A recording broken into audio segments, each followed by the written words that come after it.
بسم اللہ الرحمن الرحیم۔ محرم الحرام، حرمت والا تقدس والا مہینہ چل رہا ہے۔ اس مہینے میں کیا کام کرنے ہیں اور کیا کام نہیں کرنے،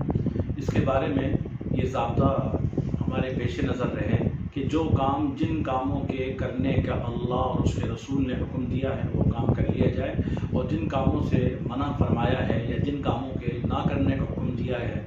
تو ان کاموں کا نہ کرنا عبادت ہے۔ محرم الحرام میں بہت سے غیر شرعی کام ہوتے ہیں اور ان کاموں کو عبادت سمجھا جاتا ہے۔ ایک تو غیر شرعی کام، اور ان کو پھر دوسری بڑی غلطی یہ ہے کہ ان کو عبادت سمجھ کے انجام دینا یہ دوہرا گناہ ہے۔ محرم الحرام کے اندر اس مہینوں کو سب سے بڑی اس میں کوتاہی یہ برتی جاتی ہے، بہت سے لوگوں کا یہ رجحان ہے اور وہ یہ سمجھتے ہیں اور اس بات کا اظہار کرتے ہیں یہ تو غم کا مہینہ ہے، یہ صدمے کا مہینہ ہے، لہذا غم کی کیفیت اختیار کی جاتی ہے، صدمے کی کیفیت اختیار کی جاتی ہے، سوگ کے طور پر اس کو منایا جاتا ہے۔ یاد رکھیے، شہدائے کربلا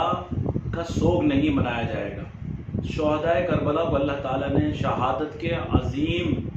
مراتب عطا فرمائے ہیں، لہذا شہید کا سوگ نہیں ہوتا، شہید کا صدمہ نہیں ہوتا۔ شہدائے کربلا کی جو تعلیمات ہیں ان تعلیمات پر ہم نے عمل کرنا ہے، اور ان کی تعلیمات کیا تھیں کہ حضرت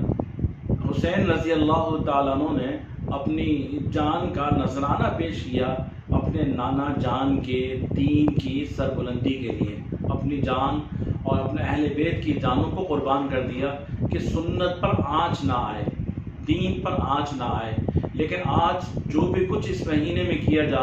جا رہا ہے وہ حضرت حسین رضی اللہ تعالیٰ عنہ کی محبت کے نام پہ کیا جا رہا ہے۔ یہ جتنی بھی خرافات ہیں، رسومات ہیں، بدعات ہیں اس مہینے میں، اس میں کھلم کھلا اس بات کا اظہار کیا جاتا ہے کہ ہمیں حضرت حسین سے محبت ہے، اس لیے ہم یہ کام کر رہے ہیں۔ حضرت حسین کی محبت میں کالے کپڑے پہن لیے، حضرت حسین کی محبت میں پانی کی سبیلیں لگا دی، حضرت حسین کی محبت میں کھچڑا پکایا جا رہا ہے، حضرت حسین کی محبت میں حلیم کی دیگیں پکائی جا رہی ہیں، حضرت حسین کی محبت میں مرثیے چلائے جا رہے ہیں، حضرت حسین کی محبت میں نوحہ کی مجالس میں شرکت کی جاتی ہے۔ تو ذرا سوچنے کی ضرورت ہے، کیا آیا ہمارے ان کاموں کے کرنے سے حضرت حسین رضی اللہ تعالیٰ عنہ کی محبت کا حق ادا ہو جائے گا؟ کہ حضرت حسین کا حق صرف اتنا رہ گیا ہے کہ ان 10 دنوں میں ہم وہ کام کریں کہ جن کاموں کے کرنے سے خود حضرت حسین رضی اللہ تعالیٰ عنہ نے منع فرمایا تھا۔ آپ نے کربلا کے میدان میں جس وقت آپ کے صاحبزادے علی اکبر کو شہید کیا گیا اور آپ ان کو اٹھا کر اپنی گود میں اٹھا کر خیمے میں لائے ہیں، اور جو خواتین گھر والی خواتین تھیں جب انہوں نے ان کو دیکھا تو دیکھ کر ایک دم رونے لگی، تو آپ نے ان خواتین کو منع فرمایا کہ دیکھو رونا نہیں ہے، آواز کے ساتھ نہیں رونا، اس لیے کہ حضرت حسین رضی اللہ تعالیٰ عنہ کو یہ بات معلوم تھی کہ حضور اقدس صلی اللہ علیہ وسلم نے نوحہ کرنے سے اور آواز کے ساتھ رونے سے اور سینہ کو بھی کرنے سے اور ماتم کرنے سے اور اسی طریقے سے جو ہے اپنے چہروں کو، اپنے رخسار کو پیٹنے سے منع فرمایا ہے اور اس پر لعنت فرمائی ہے۔ تو حضرت حسین کا یہ طریقہ تو نہیں ہے کہ ان دنوں میں ہم نوحہ کی مجالس میں شرکت کریں۔ حضرت حسین کا یہ ہرگز یہ طریقہ نہیں ہے۔ کیا ہم نے یہ سمجھ رکھا ہے کہ پانی کی سبیل لگا کر ان 10 دنوں میں حضرت حسین کا حق ادا ہو جائے گا؟ کبھی بھی ادا نہیں ہوگا۔ حضرت حسین تو خود پیاسے رہے، حضرت حسین تو بھوکے رہے، اور اس پیاس کے عالم میں حضرت حسین کو تیر لگا ہے، زخمی ہوئے ہیں، اور آخری دم تک شہادت کے مرتبے پہ فائز ہونے تک آپ نے ایک پانی کا قطرہ جو ہے اپنے حلق سے نہیں اتارا۔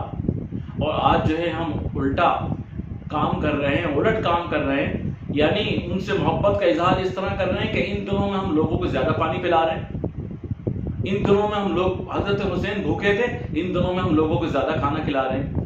تو یہ اس مہینے کے اندر کیا کرنا ہے کیا نہیں کرنا، غیر شرعی جو رسومات ہیں اس کو جو ہے اچھی طرح سمجھ لیں۔ نہ تو کالے کپڑے پہننے ہیں، نہ ہم نے ماتم کرنا ہے، نہ ماتم کی مجلسوں میں جانا ہے، نہ ہی ہم نے پانی کی سبیلیں لگانی ہیں، نہ ہی ہم نے حلیم کی دیگیں چڑھانی ہیں، نہ ہی ہم نے مرثیوں کی کیسٹیں ہم نے جو ہے وہ لگانی اپنے اسٹیٹس پر۔ لوگ جو ہے موبائل کے اسٹیٹس پر مرثیے لگا رکھے ہیں، اور اسی طریقے سے جو ہے مرثیوں کی نوحہ کی کیسٹیں بلند آواز سے لگا رکھی ہوتی ہیں، ہر جگہ پر آواز آ رہی ہوتی ہے۔ تو ان ایام میں ان خرافات سے، ان رسومات سے، ان جاہلانہ کاموں سے، ان غلط باتوں سے اپنے آپ کو بچایا جائے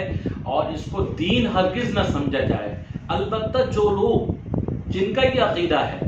اور وہ اپنے عقیدے کے مطابق جو بھی کچھ کرتے ہیں ان کو آپ کرنے دیجئے، لیکن جن کا تعلق اہل سنت والجماعت کے ساتھ ہے ان کے لیے ان کاموں میں سے کسی کام کے کرنے کی گنجائش نہیں ہے، چاہے جائے کہ اس کو الٹا دین سمجھا جائے، اور جو لوگ نہیں کرتے ان کو برا بلا کہا جائے اور برا بلا کہا جائے اور برا سمجھا جائے۔ تو خصوصی طور پر میری تمام حضرات سے گزارش یہ ہے کہ اس مہینے کا یہ مقدس اور عظیم مہینہ ہے، اس کا خوب احترام کریں، اس کا ادب کریں اور گناہوں سے اپنے آپ کو بچائیں۔ بالخصوص جو اس مہینے کے اندر منکرات ہیں، جو بدعات ہیں، جو غلط رسومات جاری ہو چکی ہیں، ان غلط رسومات سے خود بھی بچیں اور اپنے گھر والوں کو اور اپنے بچوں کو بھی بچائیں۔ اللہ تعالی ہم سب کو ان باتوں پر عمل کرنے کی توفیق نصیب فرمائے۔ وآخر دعوانا الحمد للہ رب العالمین۔